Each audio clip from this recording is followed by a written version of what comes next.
நிறைய பேரண்ட்ஸ் வந்து கமெண்ட் செக்ஷனில் கேட்கக்கூடிய ஒரு கொஸ்டின் பார்த்தீங்கன்னா, என் குழந்தைகளுடைய படிப்பு திறன்கள் ரொம்ப கம்மியாக இருக்குது, ரொம்ப கவனிக்கும் திறன்கிறது ரொம்ப கம்மியாக இருக்குது, எழுத்துக்கள் எழுதுறது ரொம்ப கம்மியாக இருக்காங்க, ஸ்கூலே சில குழந்தைகள் போக மாட்டேங்கிறாங்க, என்ன பண்ணலாம் அப்படிங்கிற மாதிரி கேட்குறாங்க. இது ரொம்ப கஷ்டமான விஷயங்கள் தான், எல்லா பேரண்ட்ஸுக்கும் வரக்கூடிய ஒரு பிரச்சனை தான்.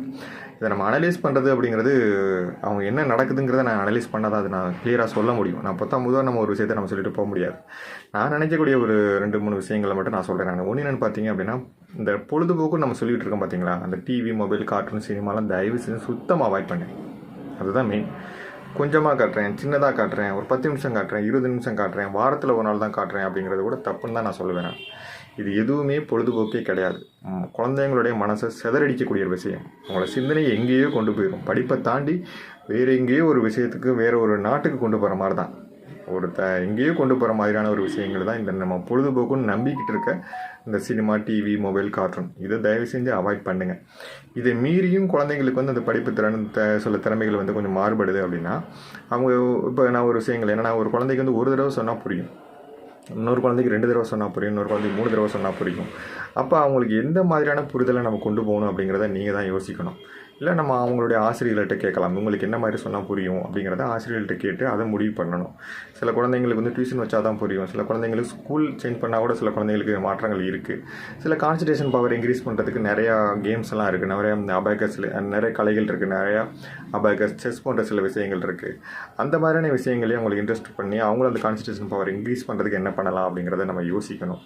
அது மட்டும் இல்லாமல் எல்லா குழந்தைங்களும் முதல் மார்க் வாங்குறதுங்கிறது கொஞ்சம் சிரமமான ஒரு விஷயங்கள் தான். ஏன்னா ஒரு குழந்தைங்களுடைய திறமைகள் மாறுபட்டுக்கிட்டே இருக்கும். இதில் படிப்பில் அந்த குழந்தைங்க முதல் மார்க் வாங்காட்டியும் ஏதோ ஒரு விஷயத்தில் அவங்க ஃபஸ்ட் மார்க் வாங்குறக்கூடிய அளவுக்கு திறமை இருக்கும். அது ஏதாவது ஒரு தொழில்நுட்பம் சம்மந்தமான விஷயங்களாக இருக்கலாம், அறிவியல் சம்மந்தமான விஷயங்களாக இருக்கலாம், இல்லை கலைகள் சம்மந்தமான விஷயங்களாக இருக்கலாம், இல்லை விளையாட்டு சம்மந்தமான விஷயங்கள் இருக்கலாம். அதில் ஏதாவது ஒரு விஷயங்களை ஊக்குவிச்சுக்கிட்டே இருங்க. படிப்பையும் நம்ம விட்டுறக்கூடாது, படிப்பிலையும் கவனம் செலுத்த விடுங்க. அதே டயத்தில் அவங்க மற்ற ஒரு என்னதில் ரொம்ப திறமையாக இருக்காங்க அப்படிங்கிறத கண்டுபிடிச்சி அதை ஊக்குவிக்கிறது ரொம்ப ரொம்ப சிறப்பான ஒரு விஷயம். நம்ம இன்னொரு விஷயம் என்னென்னா, நிறைய பேரண்ட்ஸ் வந்து இன்னொரு குழந்தையோட கம்பேர் பண்ணிக்கிட்டே இருப்பாங்க. அந்த பாரு அவங்க அப்படி படிக்கிறாங்க, அவங்க நீ என்ன பண்ணிக்கிட்டு இருக்க, நீ ஒன்றும் உருப்பட மாட்டே அப்படின்னு ஒரு மாதிரி வார்த்தைகளை ரொம்ப அதிகமாக யூஸ் பண்ணிக்கிட்டே இருப்பாங்க. அது ரொம்ப தவறு. அதான் நான் சொல்கிறேன், எல்லா குழந்தைகளும் எல்லாரோடையும் நம்ம கம்பேர் பண்ணவே முடியாது. எல்லா குழந்தைகளுக்கும் திறமைகள் இருக்கும். ஒரு குழந்தைக்கு படிப்பில் ரொம்ப கம்மியாக இருந்தாலோட வேறு விஷயங்களில் ரொம்ப திறமைகள் பயங்கரமாக இருப்பாங்க. அவங்கள மிஞ்சிக்க ஆளே இருக்காது. ஒவ்வொரு குழந்தைக்கும் ஒரு திறமை இருக்கும். கிரேடு ஃபஸ்ட்டு லெவலில் இருப்பாங்க வேறு ஒரு விஷயங்கள். அதை கண்டுபிடிங்க.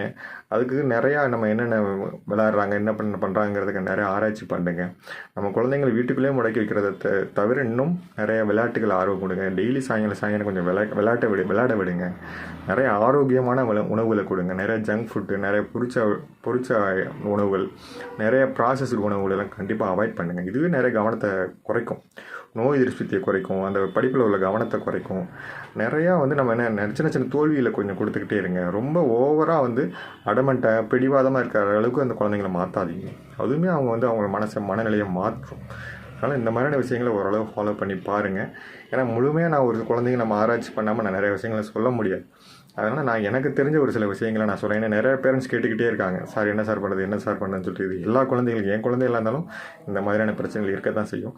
அதை நம்ம என்னென்ன அனலைஸ் பண்ணி கொடுக்குறதா ஃபாலோ பண்ணுறதா நல்லதான விஷயங்கள். கொஞ்சம் அது என்னங்கிறதுக்கு ஒவ்வொரு குழந்தையும் கொஞ்சம் கவனித்து பாருங்கள்.